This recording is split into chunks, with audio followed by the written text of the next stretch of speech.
If you're curious about something big, mysterious, maybe a little unsettling, but also deeply human, stick with me for a moment. In this video, we're going to wander into a question we all face, one way or another. Where do you go after you die? And if you feel like you might want to reflect on this tonight, I invite you to hit the subscribe button so we can keep exploring together. Just two people sitting quietly with a big question. Let's begin by stepping back. You know that feeling when you look in the mirror and suddenly wonder, who's looking back? It's a simple question, and maybe it's okay to admit. We assume there's a you in there, a little passenger behind the eyes, something fixed that thinks that will continue when everything else falls away. I think, I choose, so we believe that I will keep going. Great philosophers have stared at that too. Descartes said, I think, therefore I am, as though the thinking mind must be the self. But let's pause for a moment and gently turn our attention inward, not with pressure, not with striving, but with gentleness. Tune into what's happening right now. Feel the body-mind. Notice how thoughts come and go. Emotions swell and fade. Sensations shift. Can you find something in you that doesn't change? A fixed me that just sits there? Maybe you won't. Maybe what you'll find is a flow, a process. Our friend, the Buddha, pointed this out simply, that what we call me is made up of body, feeling, perception, mental formations, and consciousness. He observed that all of these are impermanent, always changing, never fully under our control. If something is always shifting and there's no solid core, can it truly be called self? So if there's no fixed passenger riding the body, then what is moving on after death? This is where it gets interesting. Rather than saying you go somewhere, many Buddhist teachings suggest that what continues is more like the flow itself, shaped by what you've done, thought, and rooted in your habits. It's not a soul with its luggage stepping onto a new train.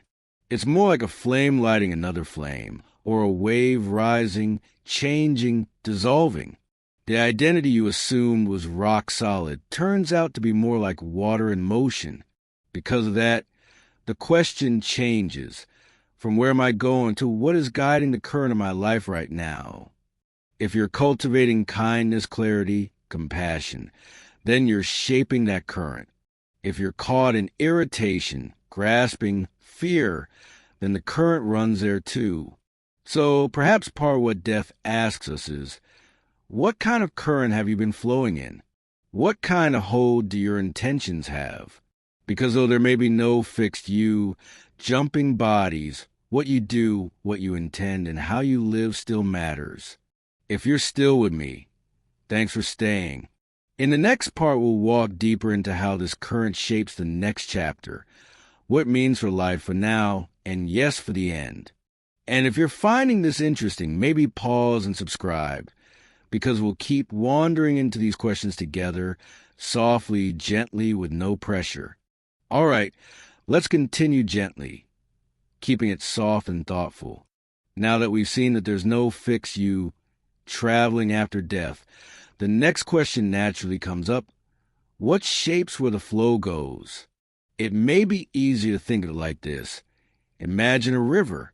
The water isn't a single drop moving forward. It's a current shaped by the riverbed, by every stone, every bend, every small inflow along the way. In Buddhism, that shaping force is called karma, but maybe it's okay to hear it more simply as intention. Each small choice you make, each little movement of your mind, adds a gentle current to the river of your experience. When you smile at someone, when you pause instead of snapping, when you breathe instead of reacting, that's like nudging the current toward gentleness. When you act with irritation or grasping, the river bends toward tension and storminess. And this isn't some mystical punishment or reward. It's natural, it's lawful, it's cause and effect in the simplest sense. I like to imagine a story here. Think of an older man, let's call him Tom, who spent most of his life rushing, arguing, always impatient. One day, a simple moment stopped him. He held the door for a stranger in the rain and noticed how warm it felt to help. It was small, almost invisible, but it nudged the flow. A little kindness, repeated, gradually reshaped his day-to-day experience. His mind became a little calmer, a little more patient. Over time, those small nudges add up like water smoothing stones in a stream. That's karma in action, not a ledger of deeds, but a shaping of direction. And here's the beautiful part. Buddhism teaches that the destinations we often worry about aren't places on a map. They're more like the state of your mind. A mind caught in anger may experience a hell-like reality. A mind full of generosity and care may feel heavenly. But heaven isn't permanent, nor is hell fixed. It's about the current your intentions create. Even in your life today, a flash of rage is a glimpse of a hell realm. A moment of deep empathy is a glimpse of a heavenly one. Every tiny moment contains the seeds of the next. At the end of life, according to these teachings, it's not that a soul chooses a place or travels somewhere. Rather, the last moments of consciousness carry the momentum of your intentions, your habits, your patterns. Like a candle lighting another candle, one stream of awareness conditions the next, not by transfer of self, but through natural unfolding. So the deeper question becomes, what kind of current are you creating right now? How you live today shapes the very quality of experience that continues, in ways that are subtle but powerful. Maybe it's okay to let this feel gentle, not urgent.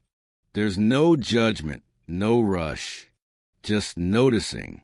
And if you're finding these reflections helpful or comforting, you might consider subscribing so we can explore together.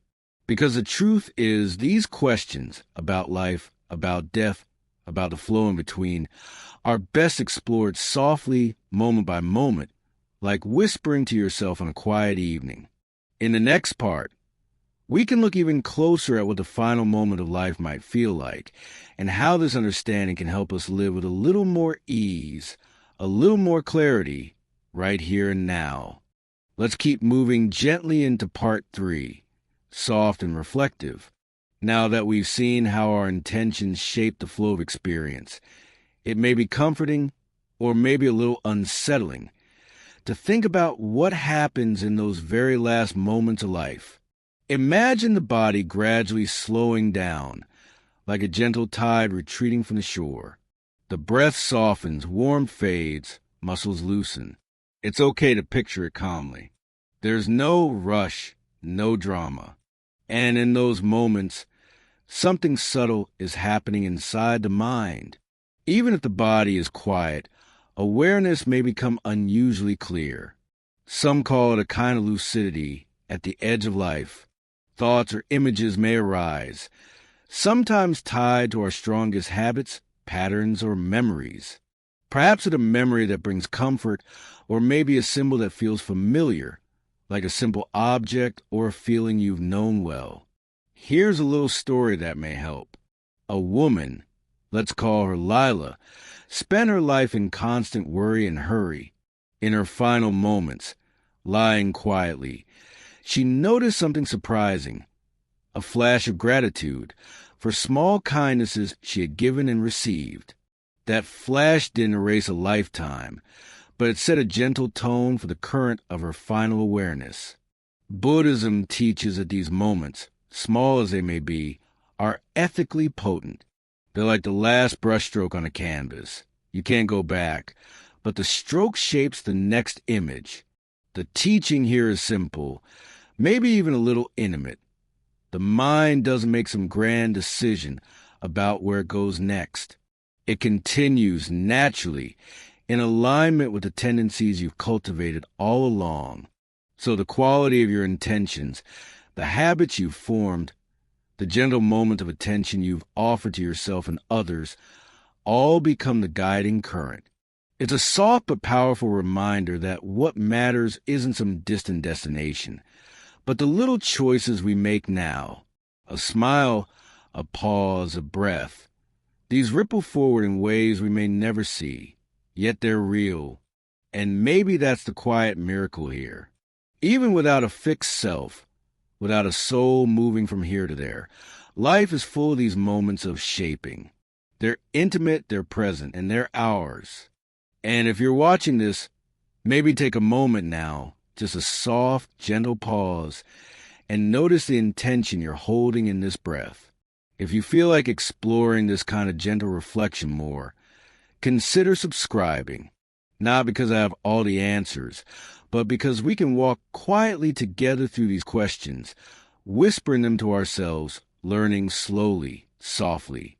In the next part, we'll gently explore what it means to arrive after death, not as a place, but as a continuation of this flow, and how understanding that can bring a little peace to living today. Let's continue softly into part 4. Now that we've glimpsed how the last moments of life carry the momentum of our intentions, it's natural to wonder, what does it mean to arrive after death? Maybe it's not what you think. There isn't a fixed place you reach, a final room to step into. Instead, it's more like a continuation of the current we've been shaping all along. The mind, shaped by habits and intentions, unfolds naturally into the next experience, just as a river flows around the stones it has worn smooth over time. It's okay if that feels strange at first. The idea of arrival isn't about traveling somewhere. It's about the natural unfolding of what already exists. Here's an example to make it feel more real. Imagine a musician who has practiced scales for years. Each note, each gentle repetition, builds muscle memory and musical sense. When they play a new piece, the music doesn't come from nowhere. It arises from everything they practiced, everything they repeated. In the same way, our next moment of experience, after life's end, emerges from the patterns we've lived, the intentions we've nurtured. That's a continuation, not a soul hopping somewhere else, but a stream shaped by its own flow. Buddhism talks about realms, sometimes called heavens or hells, but maybe it's easier to hear them as states of mind. A mind full of anger or fear is like a glimpse of hell realm. A mind filled with care and generosity is like a glimpse of heaven. And in between, there's a human state, a rare balance of joy and suffering that allows reflection, learning, and change. So really, wherever this flow continues, it's not about geography or cosmic rules. It's about the quality of mind we cultivate now in small, gentle moments. Let's try a small story here. Picture an older man, let's call him Henry, who always rushed through his days, constantly frustrated. In his last years, he began noticing little things. A neighbor's smile, the way sunlight hit the window, the sound of leaves in the wind. He started responding with small acts of kindness, holding a door, offering a warm word. Slowly, he felt his inner world shift. When he finally passed, the patterns he had nurtured shaped the current of his final awareness. Not magically, not through a soul, but naturally, gently, through what he had practiced day by day. Maybe it's okay to hear this as a whisper. The most important place isn't somewhere in the future. It's now, this unfolding moment. And if you're finding this soothing, maybe consider subscribing to the channel. We can continue exploring quietly, softly, together. The idea isn't to preach or to answer everything, but to notice, reflect, and shape the gentle currents of our lives, one breath at a time. In the next part, we'll explore how understanding this can actually change the way we live, making each moment a little more mindful, a little more alive. Let's move gently into part 5. Now that we've explored how the current of our intentions shapes what comes next, Maybe we can pause and think about how this understanding changes life today. It may be subtle, but it's powerful. If there isn't a fixed self traveling to some distant place, then what matters isn't some faraway afterlife or destination. What matters is the quality of this moment, right here, right now. Each small choice, how we speak, how we breathe, how we respond, creates ripples. And it's okay if you feel like you're just one person doing tiny things. Tiny things add up. Here's a story that may make it feel closer to home. A woman named Emma worked in a busy office, always stressed, always thinking about deadlines and outcomes. One day, she noticed a co-worker struggle with a task and simply offer help. She didn't expect thanks or reward. Later, she realized that this small act shifted something inside her. Her irritation softened. Her mind became a little lighter, a little more open. And over time, that gentle openness began shaping her daily life, her relationships, even how she viewed challenges. That intention and action, the same principle that shapes the flow after life. Buddhism calls these patterns karma, but maybe it's easier to think of them as directions of mind. Every choice nudges us toward peace or tension, kindness or grasping, clarity or confusion. And because there isn't a solid self carrying a suitcase, it's not about being good or bad in a moralistic way. It's more like tuning your inner compass. The small, repeated acts, pausing when angry, noticing beauty, offering care, shift the compass gently. And that compass doesn't just guide your life now. It shapes the natural flow of what comes next. It's also comforting to notice that you don't have to do everything perfectly. Maybe you lose your temper sometimes. Maybe you make mistakes. It's okay.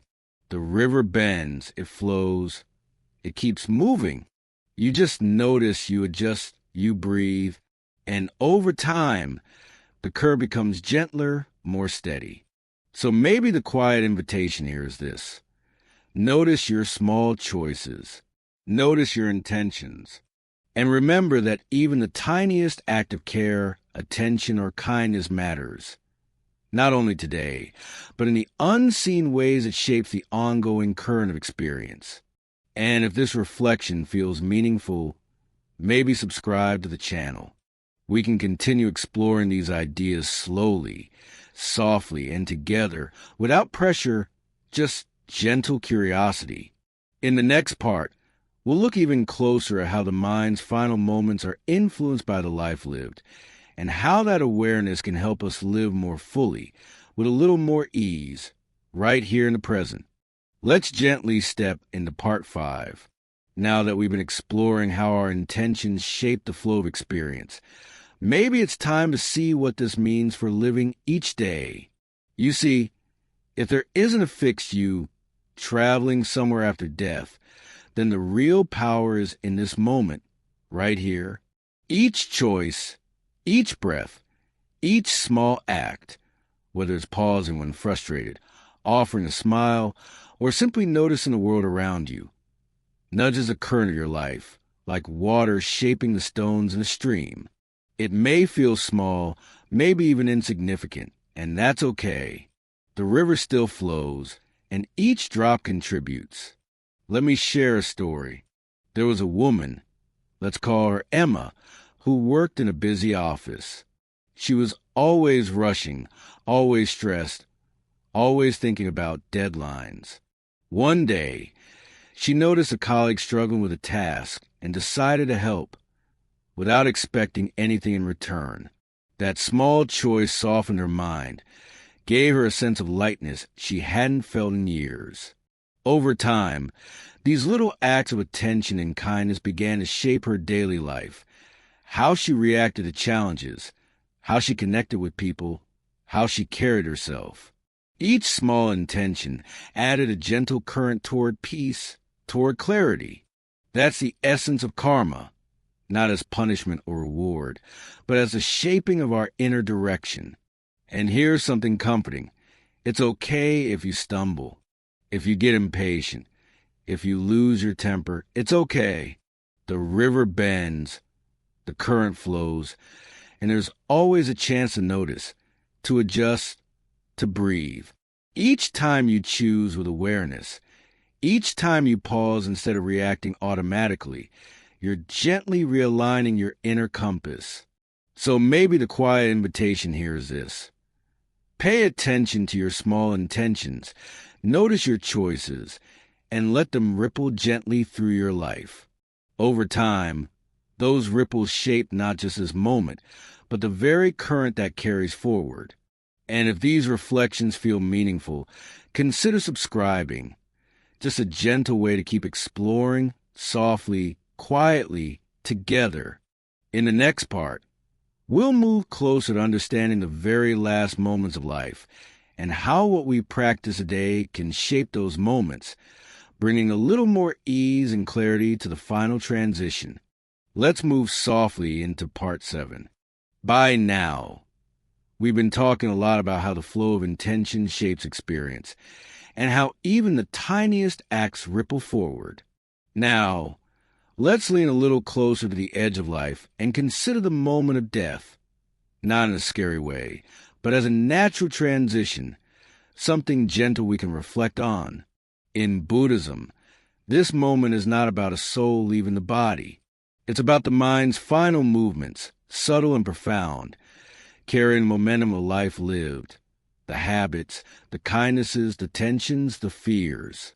Imagine an older man, let's call him Daniel, lying quietly in his final hours. The body slows, the breath softens, and yet his awareness remains delicate, clear. Tiny flashes of memory, images of loved ones, simple acts of generosity long forgotten. They all emerge for a brief moment. These aren't random. They're like seeds, echoing the intentions he nurtured throughout life. Buddhism calls these moments ethically potent. They shape the next scene, the continuation of experience, not as a transfer of self, but as a natural unfolding of what has been cultivated. It's okay if that feels strange. Think of it this way. You've been painting a picture all your life with your choices, small and large, and the last moments are simply the final brushstrokes. They don't erase the painting. They complete the composition, setting the tone for what comes next. Even if there are flashes of worry, fear, or confusion, the gentle, consistent habits, the small acts of care, attention, patience, can soften and guide the current of experience. And here's the whisper of comfort. Nothing is fixed, nothing is lost. The moments that have shaped you continue, not as a soul carrying baggage, but as patterns of mind, as currents flowing forward. Even now in life, every breath, every pause, every small act matters. It may be subtle, may be invisible to the eyes, and that's okay. The river of your mind keeps moving, shaped by what you've nurtured. So maybe the invitation here is simple. Notice your intentions, even in the smallest acts. Pause before reacting. Offer a kind word. Breathe. Each moment is a brushstroke. And if this reflection feels gentle, comforting, maybe subscribe so we can continue exploring softly together. In the next part, we'll gently look at how understanding this can transform the way we live, bringing clarity, calm, and a sense of presence into every day. Let's continue gently into part 8, now that we've glimpsed how the final moments of life are shaped by the currents of our intentions. It's natural to think about what that means for how we live today. Maybe it's simple. What we do now, how we act, how we breathe, how we respond to people. These are the tiny ripples that shape the river of our life. And maybe that's okay. It doesn't have to be overwhelming. Small choices count. A smile, a pause, a breath, a soft word. They're more powerful than we often realize. Here's a story to make it feel closer. There was a man named Samuel, always hurried, always tense. Over time, he began noticing small moments, helping a neighbor carry groceries, letting someone merge in traffic, offering a patient ear to a friend. These tiny acts didn't make a big splash immediately, but slowly, his inner world softened. His responses became less reactive, more gentle. And even though he didn't know it, these little currents were shaping the flow of his life and would shape the currents that continue beyond any single moment. Buddhism calls this karma, but perhaps it's easy to think of it as your inner direction. Each intention, each act of attention, each pause or breath nudges your compass toward peace, clarity, or compassion. And it's okay if we stumble.